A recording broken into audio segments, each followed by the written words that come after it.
teman-teman. Sehat semua kan? Saya akan bercerita tentang Panji Semirang. Dahulu kala ada dua kerajaan yang hidup berdampingan dengan damai. Kerajaan itu bernama Kahuripan dan Daha. Kerajaan Kahuripan mempunyai pangeran yang bernama Raden Inu Kertapati yang tampan dan gagah.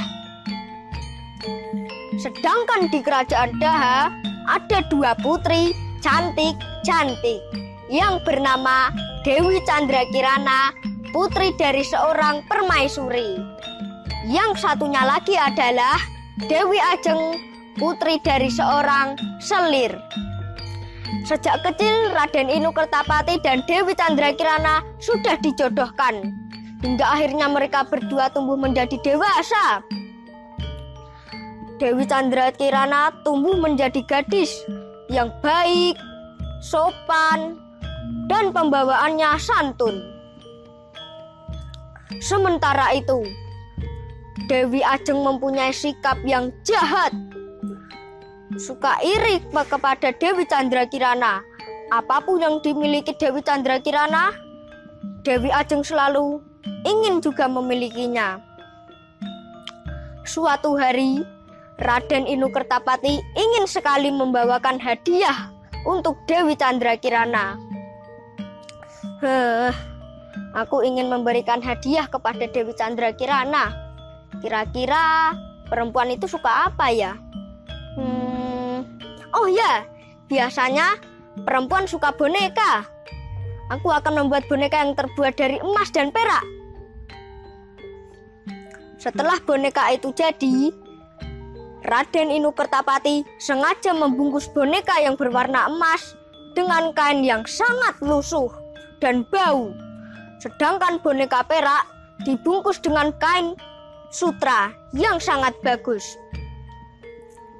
Raden Inu Kertapati menyuruh pengawalnya untuk mengantarkan boneka tersebut ke kerajaan Daha dan memberikannya untuk Dewi Candrakirana. Tuan Putri Dewi Candrakirana, kedatangan hamba ke sini adalah mengantarkan boneka dari Raden Inu Kertapati. Melihat pengawal membawa boneka, seketika Dewi Ajeng berkata, "Aku juga mau hadiahnya. Ini untukku dan ini untukmu Desana Dewi Candrakirana." Dewi Ajeng mengambil boneka yang terbungkus kain sutra, dan Dewi Candrakirana mengambil boneka yang terbungkus kain yang sangat lusuh dan juga bau. Ketika dibuka, kagetlah keduanya. Boneka yang dipilih oleh Dewi Ajeng terbuat dari perak, sedangkan boneka yang dipilih oleh Dewi Candrakirana terbuat dari emas. Dewi Ajeng ingin menukar boneka tersebut, tetapi Dewi Candrakirana tetap mempertahankan boneka tersebut. Karena sangat marah, Raja memotong rambut Dewi Candrakirana yang panjang menjadi pendek, menyerupai laki-laki. Dewi Candrakirana sangat sedih dan akhirnya memutuskan untuk pergi dari istana Daha bersama dua pengawalnya, membuat pemukiman baru, menyamar menjadi laki-laki, dan mengganti namanya dengan Panji Semirang. 5 bulan kemudian, Raden Inu memutuskan untuk pergi ke kerajaan Daha untuk menemui Dewi Candrakirana. Ketika saat mempersiapkan perbekalan, ada pengawal yang melapor. "Maaf Raden, saya mendapat laporan di perbatasan Kahuripan dan Daha. Ada kelompok begal yang kejam. Siapapun yang lewat tidak akan bisa kembali Raden. Kelompok begal tersebut dipimpin oleh Panji Semirang." "Baiklah, kita harus berhati-hati." Raden Inu Kertapati beserta pengawalnya bergegas untuk menuju Daha. Benar saja, di perbatasan Kahuripan dan Daha, mereka dicegat oleh dua anak buah Panji Semirang. Raden Inu beserta pengawalnya diajak ke kediaman Panji Semirang. Setelah sampai di kediaman Panji Semirang, Raden Inu Kertapati heran. Ternyata Panji Semirang adalah orang sang lemah lembut, halus budinya.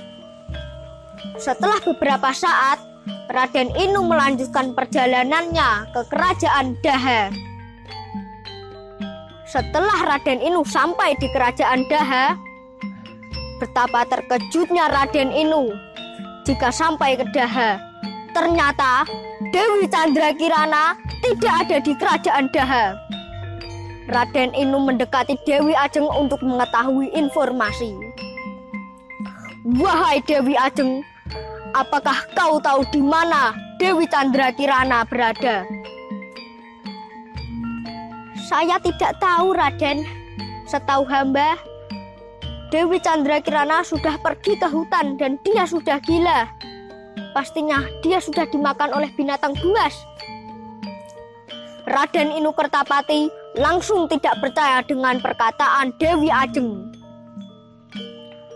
Dan Dewi Ajeng bersamanya ibunya yaitu Dewi Liku sedang merencanakan sesuatu yang kejam agar bisa Raden Inu bisa menikah dengan Dewi Ajeng.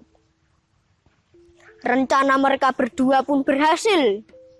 Raden Inu Kertapati terpaksa mau menikahi Dewi Ajeng. Tetapi acara pernikahan tersebut gagal karena terbakar. Kesempatan itu digunakan oleh Raden Inu Kertapati untuk melarikan diri. Akhirnya Raden Inu berhasil melarikan diri dan bertemu dengan pengawalnya. "Maaf Raden, sebenarnya yang membakar acara pernikahan ini adalah Raden Panji Semirang." "Apa? Panji Semirang? Aku harus berterima kasih padanya. Di mana dia sekarang?" "Tidak tahu Raden, dia sudah pergi jauh." Raden Inu Kertapati mencari ke sana kemari, namun tidak ketemu juga.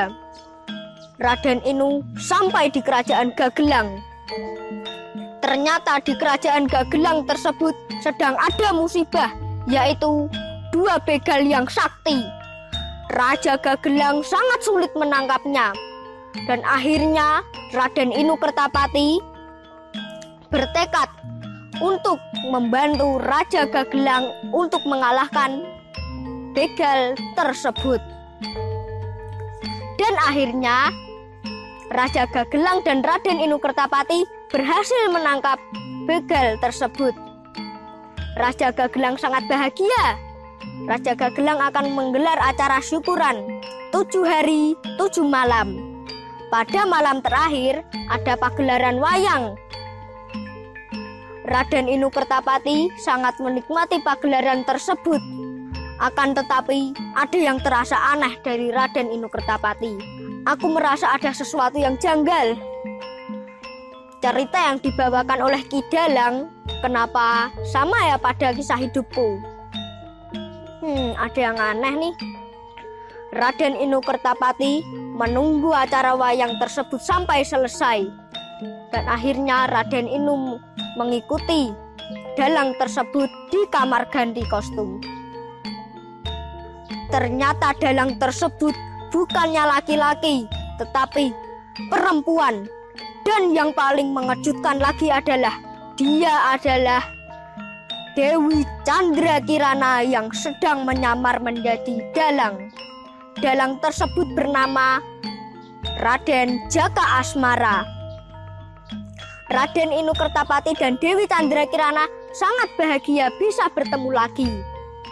Dan akhirnya Raden Inu Kertapati membawa pulang Dewi Candrakirana ke Kahuripan untuk melanjutkan pernikahan. Raja Daha yang mendengar berita itu sangat bahagia. Akhirnya Dewi Candrakirana berkata sejujur-jujurnya kepada Raja Daha, "Sebenarnya yang telah membuang aku ke hutan adalah Dewi Ajeng dan ibunya Dewi Liku." Raja Daha semakin marah kepada Dewi Liku dan Dewi Ajeng. Raja Daha menghukum Dewi Liku dan Dewi Ajeng.